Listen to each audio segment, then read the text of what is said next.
gente conhece, CNT conhece a banda TNT.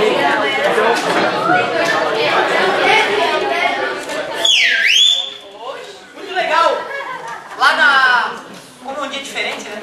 Já pedi perdão pelo meu pijama. Nada legal. Mas eu vou me superar, prometo que eu vou me superar. E como é um dia diferente, eu comecei com uma introdução diferente na outra turma ali. A galera perguntou sobre estrela de nêutron, eu bati um papinho sobre estrela de nêutron. Uma coisa que eu já cheguei a citar nas turmas, mas muito lentamente. Voltei a falar porque são coisas difíceis de assimilar. Né? Tem coisas que eu demorei a assimilar na minha vida. Uma das coisas que eu demorei a assimilar é quando eu fiquei sabendo que alguns navios gastam 15 toneladas por hora de combustível. Como assim 15 toneladas por hora? Não é um tanque de combustível dessa porcaria. Na hora que eu escutei isso, eu pensei, tá errado, não cabe. Não cabe, uma viagem de um mês daqui para a China, no navio vai acabar, não tem tanque de combustível, não tem posto para abastecer pelo oceano.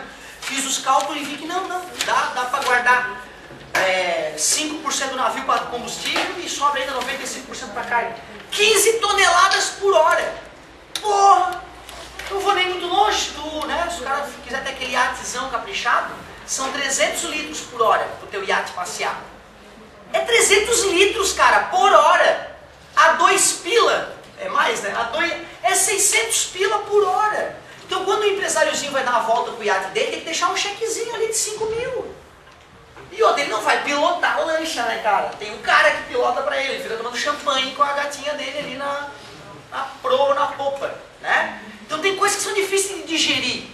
Pô, qual é o salário do cara que gasta 5 mil num passeio de barco, né? E tem coisas que são complicadas. Por exemplo, o amigo levantou algumas ideias. Qual foi a tua levantada primeiro? A tua primeira ideia? O que acontece com a luz? Pois é, o que acontece com a luz quando eu desligo a lâmpada, professor? É mais ou menos o que acontece com o som. De lá vem barulho. Na verdade, quando eu estou falando com vocês, nós vamos ver em acústica, que o som bate em cada um de vocês e já volta para o meu ouvido na hora. Então o que eu estou escutando agora aqui não é a minha voz. Primeiro, eu escuto a minha voz totalmente alterada porque ela chega pela caixa craniana, que é a velocidade do som no solo é mais rápida do que no ar, então eu escuto a minha voz alterada. Então essa voz que tu escuta não é a tua. Se tu quiser saber como é que as pessoas escutam a tua voz, grave um vídeo e assista. É assim que as pessoas escutam a tua voz. Isso é chocante. Eu fiquei apavorado, eu tenho uma voz gay, sempre tive uma voz gay. Fazer o quê? Voz máscula. Então, pô, eu fiquei chocado quando assisti, escutei a primeira vez a minha voz. O gravador do meu pai não gravava direito, seu gravador está errado. Né? Mas além disso, eu estou escutando a minha voz refletida no corpo de cada um de vocês nas paredes. E eu não percebo isso. Mas quando eu paro de falar, eu escuto que demora um pouquinho para terminar a minha voz. Isso chama-se reverberação. Na verdade, agora chama reforço sonoro. Nessa situação onde eu estou. Se eu venho pra cá, ó, a minha voz começa a dar uma... Ó, eu quase escuto um eco lá na parede, chama-se reverberação. Quer dizer que meu tímpano está quase parando quando o som volta. E se eu vou lá na porta e grito, como o som vai ter que ir até as paredes do fundo para refletir, aí eu já vou ter eco, certo? Nós vamos ver então que eco, reverberação e reforço sonoro é tudo reflexão do som. E o som anda com que velocidade no ar? 340 metros por segundo, por isso que não percebe que o som está batendo nela e voltando para a minha orelha, nela, nele.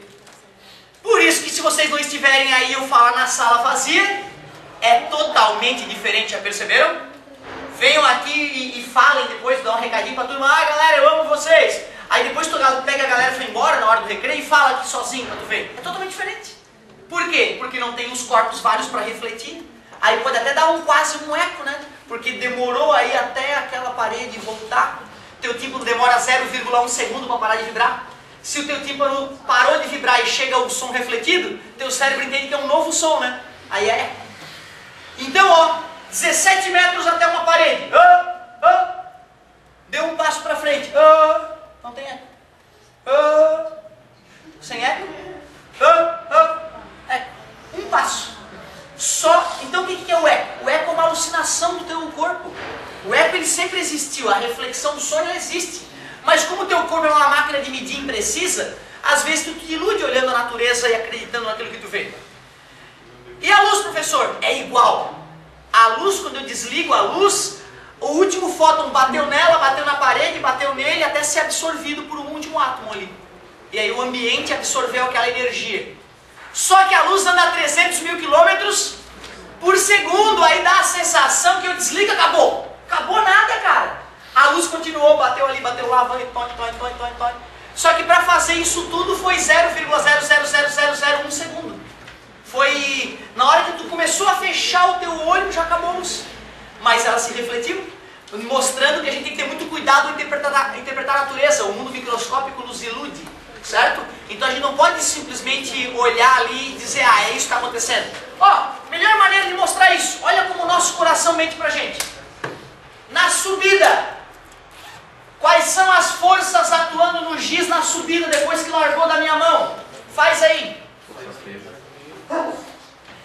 Quais? O que mais? Como é que sobe, cara? Gravidade empurra para baixo.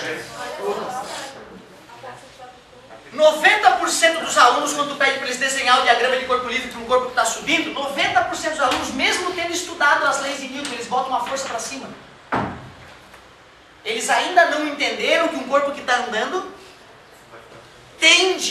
não vai ficar andando, tende a continuar andando desde que a força resultante seja zero.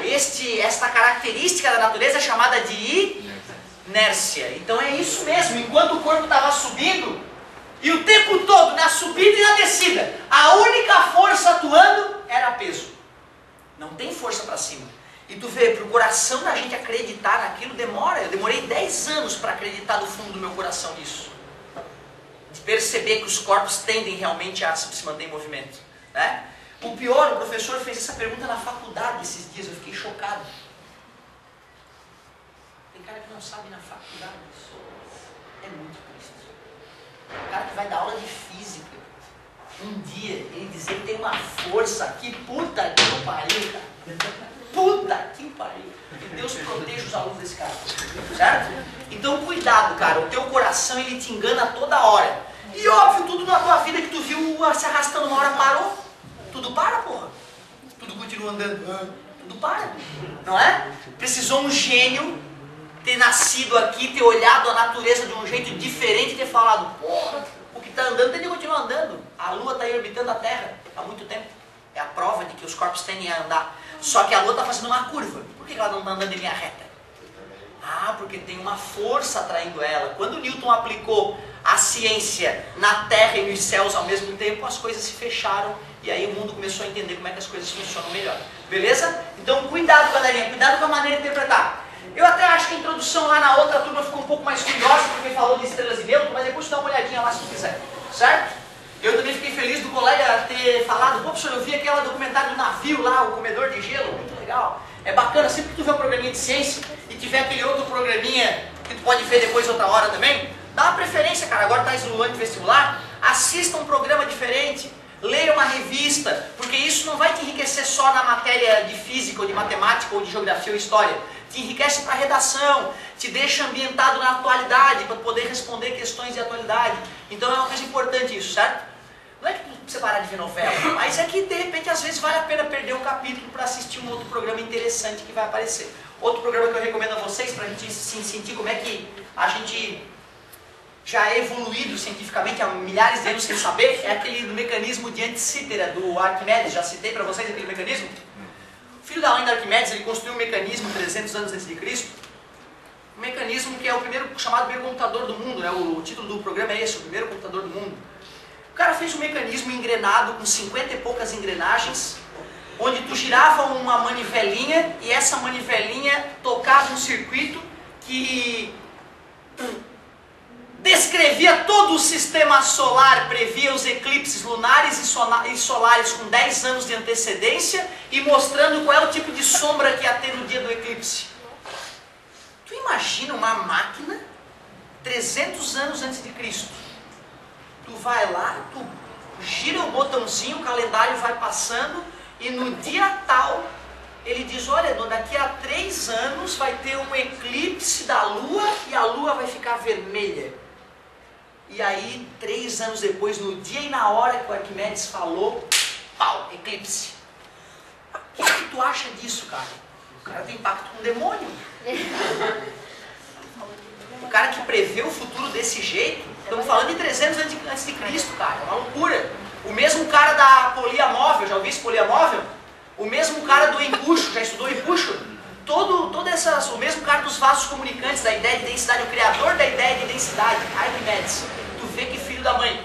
A galera não conseguia entender a criação daquela porra daquela máquina.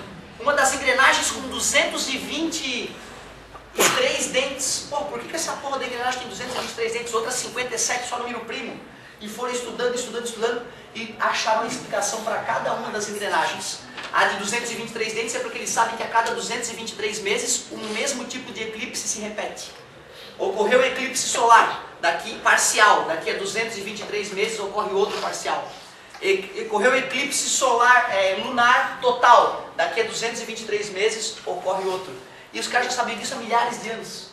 Eu me sinto um idiota quando eu vejo isso. Vamos estudar porque senão a gente fica muito idiota. Fala, meu amigo. Impulso é uma força? Como? Impulso é uma força? Não. À medida que o corpo sobe, né? A velocidade dele é para cima, né? Mas a aceleração dele está para baixo. E como a aceleração é que está conectada com a força, mostra que a força é só para baixo. Tem impulso, não vai ser força. Não, o impulso não é uma força, não é representado como uma força. Até vou te falar o seguinte, ó, tecnicamente falando, o impulso é força vezes tempo. É assim que a gente mede o impulso que a gente dá no corpo. A gente pega uma força e vê quanto tempo a gente ficou aplicando. Quanto mais tempo, maior o impulso. Certo? Nós vamos estudar isso na teoria da quantidade de movimento. Agora vamos lá, aula de verdade.